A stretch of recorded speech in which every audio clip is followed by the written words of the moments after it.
خاتم المرسلین وعلی آلہ و اصحابہ اجمعین۔ سب سے پہلے تو میں یہ بات عرض کرنا چاہتا ہوں کہ ہم نے پچھلے ہفتے محترم چیف جسٹس صاحب سے اپیل کی تھی کہ جو ابہام پیدا ہوا ہے اور جو اس پر وکلاء کی اور علماء کی رائے ہے اس کو بھی دیکھا جائے، اس کو بھی سنا جائے۔ آج یہاں پر محترم چیف جسٹس صاحب نے جو علماء سے اور ملک کے اہم ترین جو دینی ادارے ہیں بشمول اسلامی نظریاتی کونسل، ان سے رائے طلب کرنے کا جو ایک عندیہ ظاہر کیا ہے، میں سمجھتا ہوں کہ سب سے اہم بات یہ ہے، یہ قانونی معاملہ ہے اور انشاءاللہ پاکستان کا آئین، قانون، دستور وہ قرآن و سنت کے تابع ہے۔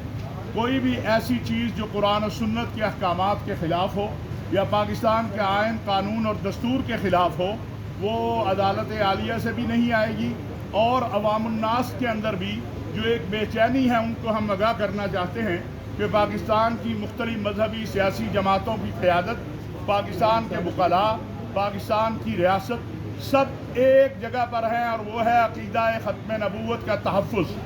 یہ عقیدہ ختم نبوت کے حوالے سے جو قانون ہے یہ بہت جدوجہد اور اس میں شہداء کا خون ہے، لہٰذا جو معاملہ قانونی ہے اس کو یہ وکلاء جو ہے مختلف جماعتوں کے آپ کے سامنے ابھی آ رہے ہیں، خود سراج الحق صاحب بھی آئے، کامران مرتضیٰ صاحب، ہمارے ابتسام الہی ظہیر صاحب کی طرف سے عبدالرحمان صاحب اور باقی، تو یہ سب اپنا نقطہ نظر دیں گے اور ہم امید یہی رکھتے ہیں، توقع یہی رکھتے ہیں کہ محترم جناب چیف جسٹس صاحب جو ہیں اور ان کے ساتھی وہ آئین، قانون اور دستور کے مطابق جو فیصلہ ہے، اگر کہیں پر کوئی ابہام ہے، غلطی ہے یا کسی جگہ کے اوپر ضرورت ہے اس کی اصلاح کی تو وہ ضرور کریں۔ اچھا سر، یہ بڑا ٹیکنیکل معاملہ ہے، سنجیدہ معاملہ ہے۔ مولانا فضل الرحمان پبلک میں تو بڑے سنگین الزامات لگاتے رہے، انہی کی جماعت کے کامران مرتضیٰ نے آج درخواست ہی نہیں دے رہے تھے۔ چیف جسٹس نے خود کہا کہ اگر آپ آئیں تو ہم آپ کو سننے کو تیار ہیں، لیکن انہوں نے نہیں دی۔ یہ معاملہ بڑا سنجیدہ ہے، اس کو اس طرح غیر سنجیدگی سے پبلک میں لینا کیا درست ہے؟ اور دوسرا، کل بھی لاہور میں واقعہ ہوا ہے، جس طرح لاہور میں واقعہ ہوا ہے اور اس طرح پہلی بات یہ ہے کہ آپ کو پہلی بات یہ ہے کہ آپ کو یہ سوال کامران مرتضیٰ صاحب سے کرنا چاہیے تھا۔ ہم یہ سمجھتے ہیں کہ یہ اب مرحلہ نہیں ہے کہ سڑکوں پہ آیا جائے، اس کے اوپر جو ہے وہ خدا نخواستہ کوئی اس کو منافرت یا تشدد کی طرف لے جایا جائے۔ یہ معاملہ قانون کا ہے اور قانون کے لیے الحمدللہ پاکستان کے مقتدر وکلاء جو ہیں وہ چیف جسٹس صاحب کے سامنے پیش ہو رہے ہیں۔ اب انہوں نے ملک کے مختلف دینی اداروں سے رائے مانگی ہے، اسلامی نظریاتی کونسل سے رائے مانگی ہے، تو انشاءاللہ وہ رائے آئے گی اور اس کے نتیجے کے اندر باذن اللہ تبارک و تعالی جو آئین، قانون اور دستور کہتا ہوگا اس کے مطابق ہم سمجھتے ہیں کہ فیصلہ آئے گا۔ میں اس کی مزید وضاحت یہ کروں گا، مولانا صاحب آپ سے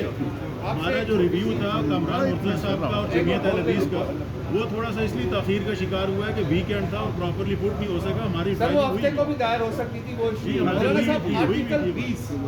آرٹیکل 20 جس کا ذکر اس فیصلے کے اندر ہے، اس کو آپ کس طرح سے دیکھتے ہیں اور اس کو آپ کس طرح سے ڈیفائن کرتے ہیں؟ میں سمجھتا ہوں کہ اگر اس میں جیسے وکلاء کی رائے ہے کہ کچھ آپ کی نظر میں آرٹیکل 20 کیا ہے؟ میں سمجھتا ہوں کہ قانون کے دائرے کے اندر میں یہ بات بڑے واضح کہہ دوں کہ میں بطور مسلمان، میری مذہبی آزادی بھی پاکستان کے آئین اور قانون کے دائرے میں ہے۔ میں جب مسجد کا این او سی لینے جاتا ہوں تو ڈی سی صاحب این او سی نہ دے تو میں مسجد نہیں بنا سکتا، چاہے وہ میری جگہ ہے، میرا پیسہ ہے میرے پاس، اس لیے کہ ہر ایک کو جو پاکستان کا شہری ہے اس کو پاکستان کا آئین اور قانون ماننا ہے۔ تو تمام لوگوں کی جو مذہبی آزادی ہے، اس لیے کہ ہمارا آئین اور قانون قرآن و سنت کے تابع ہے، تو یہ تو ممکن ہی نہیں ہے۔ اگر آپ اس کو جو ہے قانون سے بالاتر کر دیں گے تو یہاں تو گلی گلی لڑائی ہوگی، فتوی بازی ہوگی۔ تو سب کچھ قانون کے دائرے کے اندر ہے، آئین کے دائرے کے اندر ہے، دستور کے دائرے کے اندر ہے اور ہم سب کو اس کے مطابق آگے بڑھنا ہے۔ میں بطور مسلمان اور کسی غیر مسلم کی جو پاکستان میں رہتا ہے اس کی مذہبی آزادی،